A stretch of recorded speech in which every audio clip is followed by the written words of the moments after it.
to escort His Highness. The Assembly will hear an address by His Excellency Yoon Suk Yeol, President of the Republic of Korea. I request the protocol to escort His Excellency.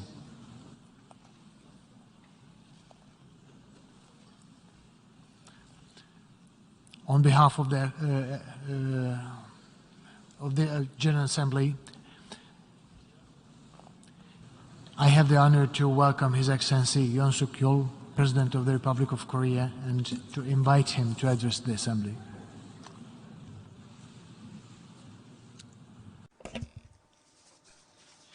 Mr. President, Mr. Secretary General, distinguished delegates, I offer my sincere congratulations to His Excellency Mr. Chobak for assuming the presidency of the UN General Assembly. I hope that the 77th session of the UNGA, under your leadership, will bring together the wisdom of each member state so as to shape a better world.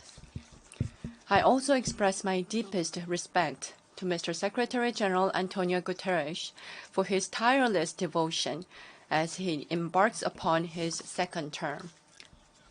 Under the United Nations Charter, we are called upon to endeavor to promote social progress and better standards of life in larger freedom,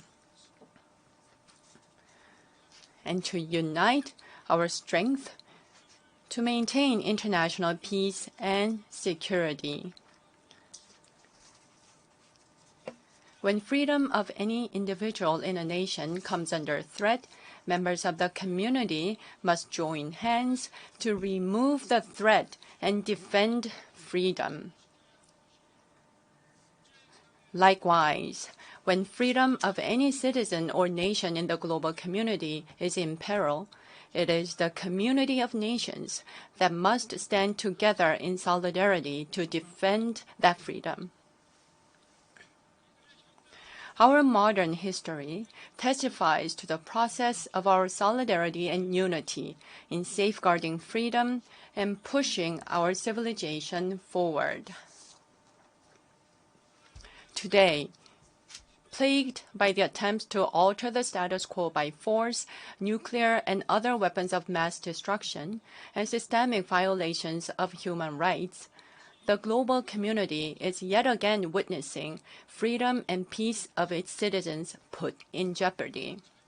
Such threats to freedom and peace must be overcome through solidarity and fearless commitment to the framework of universal global norms consolidated over the years within the United Nations system.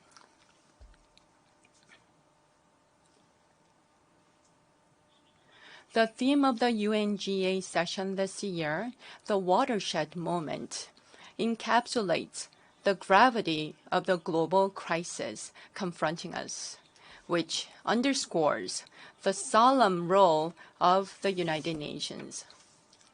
The first step in our journey to seek answers that will help us through these turbulent times begins with solidarity and deference to the universally accepted global norms as well as the UN system established over the past decades. Mr. President, Mr. Secretary General, and honorable delegates, as humanity strives to defend freedom and build lasting peace, the UN's role is indispensable. Genuine freedom is not just being free from the shackles, but having opportunities to live life to the fullest with dignity.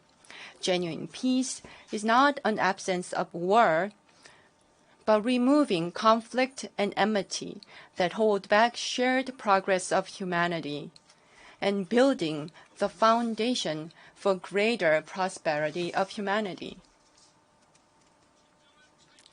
Genuine freedom and peace can turn into reality when we are free from disease and hunger, free from illiteracy, and free from want of energy and culture. In this regard, the United Nations has been exerting great endeavors through the UN ECOSOC and UNESCO, among others. Yet, It is now urged to take on a broader role and responsibility.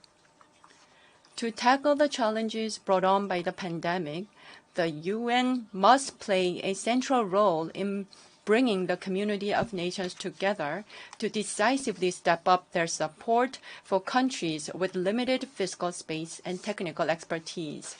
In pursuit of the global agenda for decarbonization, countries with leading green technologies must work to unsparingly share new and renewable energy technologies with other countries. In the era of digital sophistication, one of the most urgent tasks for the global community and the UN is promoting global cooperation to narrow the digital divide, which exacerbates polarization between nations. Countries at the forefront of digital innovation must offer broader assistance for digital education, technology transfer, and investment, while the UN must redouble its efforts to mobilize support to that end. 의장님. Mr. President, Mr. Secretary General, and distinguished delegates, the Republic of Korea, notwithstanding the recent fiscal consolidation, scaled up support for those who are in need with resources secured through expenditure restructuring. At home, we're offering more assistance to socially vulnerable groups, and abroad, we increased our official development assistance budget. Just as broadening support for the socially disadvantaged groups lays the groundwork for sustainable prosperity, support for nations of the world facing challenges will render global freedom and peace more sustainable. As a responsible member of the international community, Korea is committed to playing its due responsibility and role for the freedom of global citizens and prosperity of the global community. Korea has accelerated research development for COVID-19 therapeutics and vaccines, pledging $300 million toward the Act A initiative and $30 million to the Financial Intermediary Fund of the World Bank, among others, thereby expanding its contributions to building a more robust global health architecture. We're also taking part in negotiations to reach a pandemic accord under the World Health Organization. To ensure a more effective response to future infectious disease outbreaks, Korea will host a ministerial meeting of the Global Health Security Agenda in Seoul this November. In addition, Korea will remarkably increase its contribution to the Global Fund, joining forces with our partners in our fight against infectious diseases, including AIDS, tuberculosis, and malaria. Turning to the issue of climate change, Korea will scale up its green ODA, help developing countries transition to a low-carbon future, and share its innovative green technologies with the entire humanity. Over the years, Korea has been transferring and sharing its e-government digital technology with developing countries and many others.